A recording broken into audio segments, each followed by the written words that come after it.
So suicide never got spoken about in Lacey's sessions. She wore the mask to protect herself and never wanted to discuss things. When she didn't turn up that week, I knew that she was unwell. What I didn't know is quite how unwell she was. And when she didn't turn up for the second week, there was a lot of concern. And that concern was, it was real. We needed to be concerned about Lacey. What I didn't realise is that Lacey wasn't just having a bad day. Lacey wasn't having a bad week. Lacey was actually very unwell and she was suicidal and she was experiencing a psychotic episode.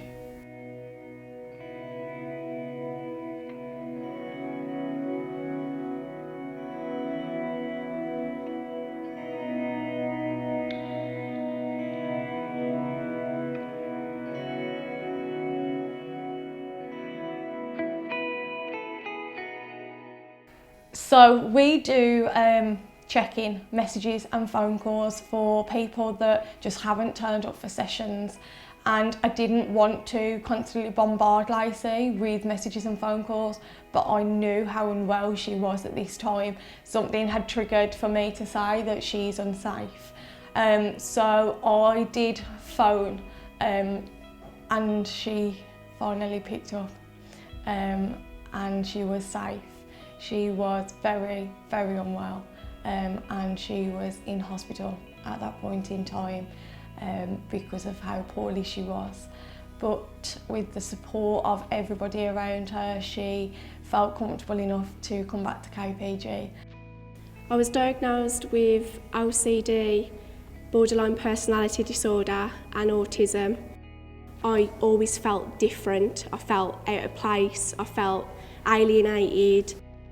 I lost my passion for music, I lost my passion for life. I was suicidal, I was very scared to be alone with my own thoughts.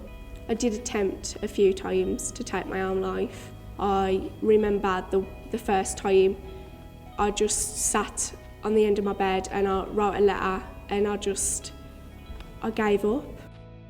My mum came home with this leaflet she'd picked up at the doctor's surgery, and she says, "Oh, Kaleidoscope, a charity for mental health. Would you be interested in joining?" And at first I was a bit like, oh, because of the anxiety, I was a bit timid about it. I remember walking in and they welcomed me in with open arms. It was so nice. There was no judgment, nobody looking down on me whatsoever. It just felt natural. The help I got through Kaleidoscope was incredible.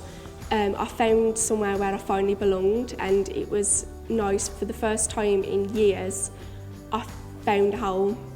I always say with recovery, it's a journey, not a destination. Everybody's recovery journey is totally different. It's hard, but there is always hope for recovery. Other people like me on this similar journey, going through a similar experience to me, that are getting better, there is a light at the end of the tunnel for me, there is hope. And that was just a beautiful thing to watch her flourish, to watch her grow, and to see the real Lacey start to show. I'm in a very positive place at the moment. I've got good support around me.